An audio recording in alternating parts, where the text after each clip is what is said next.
Hello, everyone, and welcome to our weekly world session. This is healing just for you. Even though it's for everyone, you're going to take what you need. That's what your energy will do. So today is August 4th, 2026, and we've decided as a group to look at people who care for others, which most likely there are going to be people who care for you as well. So you're in a partnership, someone cares for you, or if you are a caregiver. So we want to focus on those things, especially with our aging population. A lot of us need to go and care for our parents. Some people might put their, parents away or and still have to go visit, or you actually have your parents somewhere. Like my parents are still living in their homes, which keeps them kind of active and young and healthy, but still there's a lot of responsibility to go care for them. So you can think about your situation as in caring for someone or those people who care for you. And we can also go out in the world, like all of the bus drivers and construction workers and um, people in nurses in hospitals. There's so many people taking care of things. So sometimes you have a group of people who care for things and become so exhausted because they're overloaded. We're going to focus on that, but we're also going to focus on the gratitude to give ourselves and give those people energy. So let's start with, got a dog here today. This is my little charge. I've got several charges the next few weeks, but this one is my charge for this week. And we're going to look at taking care of even our little animal friends as well. So why don't you take a deep breath and just focus in on who you are grateful for. And if you're feeling like some people tend to feel like, oh my God, I do this for everyone. If you've got that attitude, let's shift that. That's not the attitude that we need to have in our world, right? That's not going to work very well. If you're overloaded, that attitude is coming up because you're overloaded. Well, that's we're going to work with differently. So just focus in on all that. I'm focusing in on all the people who take care of me, and then focusing also on the people I care for. Just take a few minutes to focus on that. And I'm going to start observing our mitochondria.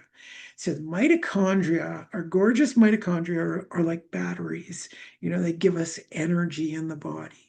They really, really just need to be consistently working with the food that we give it. And the mitochondria won't just take in food. You can't just feed it food to get that energy. You need to be eating healthy. Exercising is going to feed your mitochondria. But the other thing is not worrying about things, not being fearful about things. If we're excessively worrying about things, we cannot get that mitochondria, all the oxygen and okay, baby, yeah, you like the mitochondria, okay, all the oxygen and energy it needs to to support us and supply us. So for a moment, just kind of sort through your filing cabinet of where you tend to use your mind. Your mind overdoes things worrying about something. Or even, I usually do it with worry and fear, but I'm feeling like maybe resentment might come up as well. So, where you feel resentment. Now, don't be shy to really experience your resentment. It's a good idea to experience it so that you can discard it and move it aside. Because resentment is the resending of the same old thinking. You keep doing that, you'll create that repetition in your body mind, and you will eat up your own energy. That is very much Cain and Abel, right? So Cain was jealous and resentful of Abel. So Abel did gave the contributions to God, in an abundant way. He did really well, whereas Abel did not do as, sorry, Cain did not do as well. And he is kind of chastised by God. Well, you're not doing so well. And his countenance falls. And God says, why hast thou countenance fallen? And that is just so indicative of I'm jealous. Now the next step that Cain needs to do is step up to the plate and do better. right? I was just watching a series of, I think it's called Orania. It's a place in South Africa that Afrikaans descendants have created. And they've created a place out of hard work where only Afrikaans are. And there were a lot of people interviewing them and seeing what's going on. But their idea is that we work really hard to create something. And they did. They created this marvelous little place that is, productive, it is safe, all kinds of things. And if you think, oh yeah, that's exactly the whole Cain and Abel story. Get up and do what you need to do.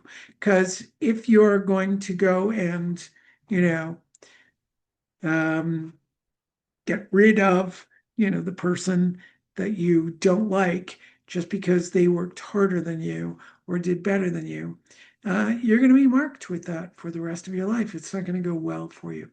So if we look at our resentment in that way and start focusing more on gratitude for what is, my sense of the mitochondria is that it's going to give us more energy so we can do better and do more. Hope that was really clear because I kind of love that dynamic. Another thing that helps the mitochondria loves is when we're living our purpose. So if I'm living my purpose, I'm doing the thing that I enjoy, I'm going to create more and more, and I'm going to have a good life. And when I go to help other people, like I help my parents, I'm helping my sister out, just helping people out, I'm not going to have any resentment.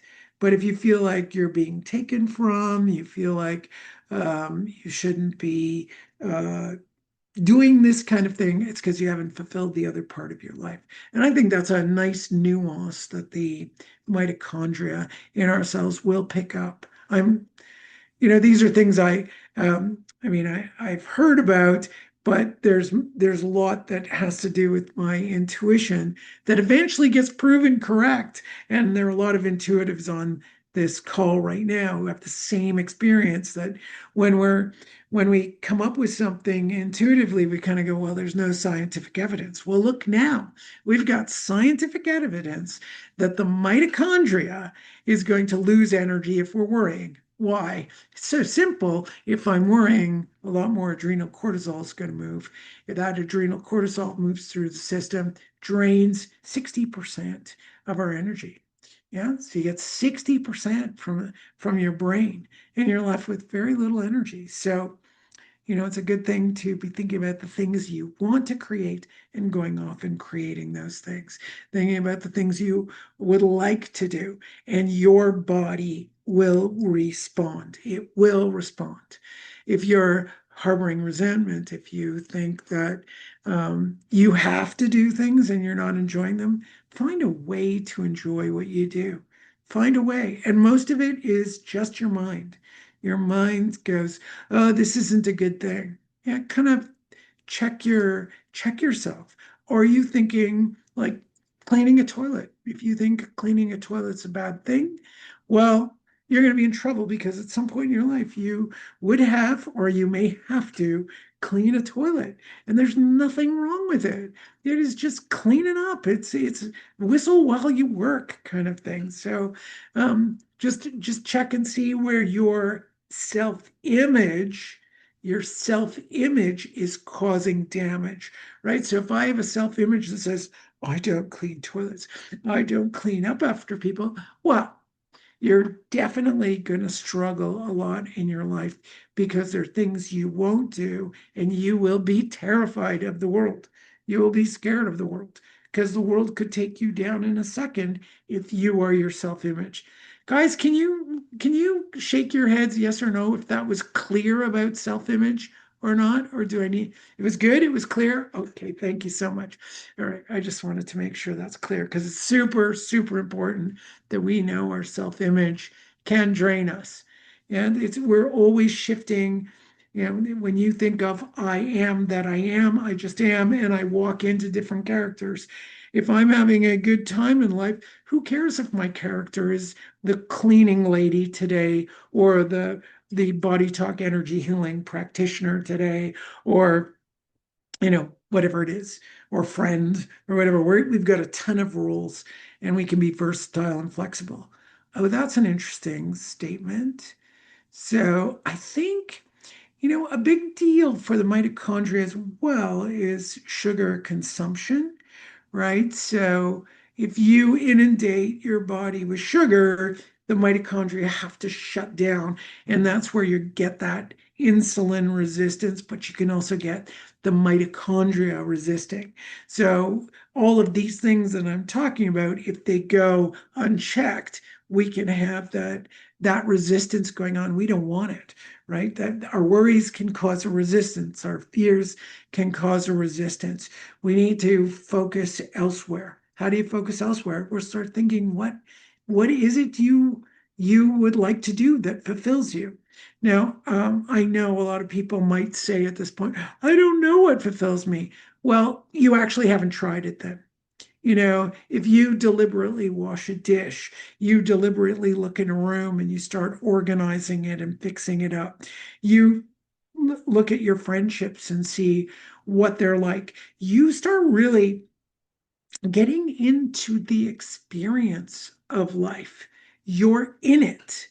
You're actually living it, not observing yourself in it, not stepping aside thinking it's better over here, it's better over there. You're really in the experience of life. You're going to find there's a lot of meaning in a lot of places. Just think of a dog that sniffs 1 square inch of grass and has a panoply of odors, and you just think they're absolutely enthralled. Why aren't we like that? We must be like that. I think it's because we are not really living in what is going on. We're living somewhere else. Like it should be like this. It should be like that. So the shoulds, you can follow your shoulds. When you say should, must, have to, check and see if it's overreactive. You can say the words like, oh, you should read this book. Of course you can say it. But when you start saying shoulds that are um, they're unconditional, that you have to do it that way, you're going to find you're going to be suffering a lot in that direction. And think about your body doesn't like it. Your body will stop working. Your body will have a resistance. Sorry, I don't even know where this phone is. I'm in a foreign place. All right, my dears. Well, there you go.